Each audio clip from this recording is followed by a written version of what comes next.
आज के व्लॉग में हम बात करेंगे कोचेस की कि कोचेस बहुत ही इम्पोर्टेंट होते हैं किसी भी स्पोर्ट में, किसी भी टीम के सक्सेस के लिए।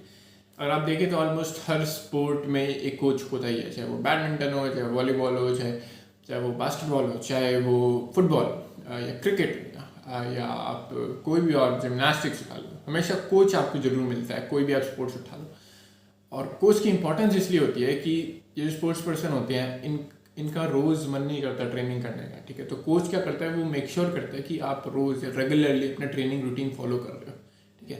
वो एक तरीके से आपको अकाउंटेबल रखता है कि आप कर रहे हो, क्योंकि आप अपने आप से शायद ना करो उतनी ट्रेनिंग।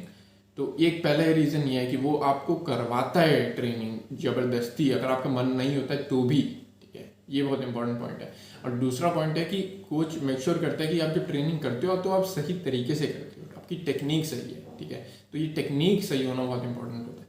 और तीसरा पार्ट होता है कि जब आप डीमोटिवेटेड हो जाते हो, जब आप हार जाते हो किसी मैच में, तो कोच मेक श्योर करता है कि आप डीमोटिवेटेड ना हो जाओ या आप दोबारा ट्राई करने से डर ना जाओ। कोच आपको रिजल्ट से ध्यान हटा के आपको प्रोसेस पे ध्यान लगाता है कि आप अगर प्रोसेस फॉलो करते रहोगे, अगर अपनी खामियों पे काम करते रहोगे तो एक ना एक दिन जीत ही जाओगे, ठीक है। तो कोच का काम वो होता है कि आपको मोटिवेटेड रखता है। और अगर आपके पास कोच नहीं होता तो हो सकता है आप एक फेलियर के बाद बैठ जाते या कहते कि अब नहीं ट्राई करना, डीमोटिवेटेड हो जाते। पर कोच मेक श्योर करता है कि आप मोटिवेटेड रहो और ट्राई करते रहो, ठीक है। और मेरे ख्याल में ये कोचेस जो सिर्फ स्पोर्ट्स में ही सबसे ज़्यादा प्रेवलेंट प्रैक्टिस है, आपको स्पोर्ट्स में ही दिखता है इतना, पर मेरे ख्याल में एक बहुत ज़रूरी फील्ड है जहाँ पे कोचेस उतने ज़्यादा आपको नहीं दिखते जहाँ दिखने चाहिए। वो है बिजनेस। जो बिजनेस पर्सन होते हैं, जो बिजनेस ओनर्स होते हैं, मेरे ख्याल में उनको हमेशा कोचेस हायर करने चाहिए अपने लिए। वो इसलिए क्योंकि बिजनेस एक बहुत ही हार्ड स्पोर्ट है, और उतना ही हार्ड स्पोर्ट है मेरे ख्याल में जितना हार्ड कोई और गेम होगा। और इसमें मेंटल स्ट्रेसेस इतने होते हैं कि आपको उसको टैकल करने के लिए एक अलग स्किल लेवल चाहिए होता है। अगर आपके पास बिजनेस कोच होगा तो वो क्या करेगा, एक तो वो सेम चीज़ें करेगा जो वो स्पोर्ट्स टीम के लिए करता है, स्पोर्ट्स पर्सन के लिए करता है। वो मेक श्योर करेगा नंबर 1 कि आप रेगुलरली शो अप कर रहे हो, आप रेगुलरली परफॉर्म कर रहे हो, ठीक है। आप बैठ नहीं जा रहे जब आपका मन नहीं कर रहा, आप फिर भी परफॉर्म कर रहे हो, फिर भी प्रैक्टिस कर रहे हो, ठीक है। तो ये मेक श्योर करेगा। नंबर 2 क्या है कि कोच मेक श्योर करेगा कि आप सही टेक्निक्स फॉलो कर रहे हो अपना बिजनेस चलाने के लिए, ठीक है। बिजनेस चलाने की बहुत सारी टेक्निक्स होती हैं, बहुत फिलॉसफीज होती हैं अलग अलग। एक सक्सेसफुल बिजनेस बनाने के लिए आपको वो फिलॉसफी फॉलो करनी पड़ती है, तब जाके बनता है। ये फिलॉसफी बहुत सी होती है, जैसे कि आपको पहले बात तो मेहनत करनी पड़ती है बहुत ज़्यादा। दूसरी बात है कि आपको फेलियर से डरना नहीं होता, दोबारा ट्राई करना होता है। तीसरी बात है कि आपको पेशेंट रहना होता है, क्योंकि एक दिन में कोई बिजनेस नहीं बनता। चौथी बात होती है कि आपको अपनी कस्टमर्स की बातें सुननी होती है कि वो क्या कह रहा है, उसको क्या चाहिए, फिर उसकी प्रॉब्लम सॉल्व करनी होती है, फिर उसको बेचना होता है। तो बहुत सारी चीज़ें आपको बिजनेस करते टाइम याद रखनी होती है, बहुत सारी फिलॉसफी समझ के करना पड़ता है। तो जब कोच होता है तो वो मेक श्योर करता है कि आप सही फिलॉसफीज या सही प्रैक्टिसेस फॉलो कर रहे हो, ठीक है। तो ये दूसरा होगा। तीसरा पार्ट क्या है कि ये बिजनेस में भी बहुत सारे फेलियर्स होते हैं, उसके बाद जब सक्सेस होता है। जितना भी आपको बड़ी सक्सेसेस बिजनेस में दिख रही होंगी, वो सारे बहुत सारे फेलियर्स लेने के बाद आए होंगे, ठीक है। उससे फेल होने के बाद ट्राई करते करते करते फिर सक्सेस मिली होगी।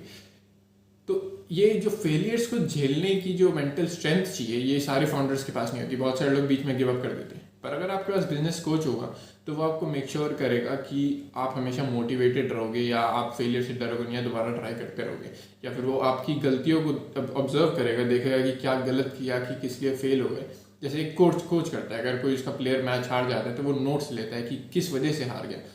वैसे ही आपका बिजनेस कोच नोट्स लेगा कि आप किस वजह से फेल हो रही हो, और फिर उसको बेटर करने की कोशिश करेगा। तो इसलिए मेरे ख्याल में एक बिजनेस कोच होना बिजनेस पर्सन के लिए, फाउंडर्स के लिए बहुत इंपॉर्टेंट है, क्योंकि इसके मेंटल स्ट्रेसेस बहुत ज़्यादा होते हैं एक बिजनेस चलाने के, और इसलिए एक कोच होने से बहुत हेल्प मिलेगी। और ये एक चीज़ है जहाँ मेरे ख्याल में कोच ऑलमोस्ट मैंडेटरी होना चाहिए। जैसे ऑलमोस्ट हर कोच में आपको बाय डिफ़ॉल्ट कोच मिलेगा ही मिलेगा, वैसे ही बिजनेस में भी आपको बाय डिफ़ॉल्ट कोच होना ही होना चाहिए। पर वो एक्चुअली आपके ऊपर ही होता है कि आपको अपना कोच खुद ही हायर करना होता है बिजनेस के अंदर। तो बहुत से लोग नहीं हायर करते, वो अपनी लर्निंग से बुक से लेते हैं या वहाँ से लेते हैं। पर मेरे ख्याल में कोच हायर करने से बहुत हेल्प मिलेगी आपको एक बेटर बिजनेस पर्सन बनने में, और दूसरा है कि बेटर बिजनेस बनाने में।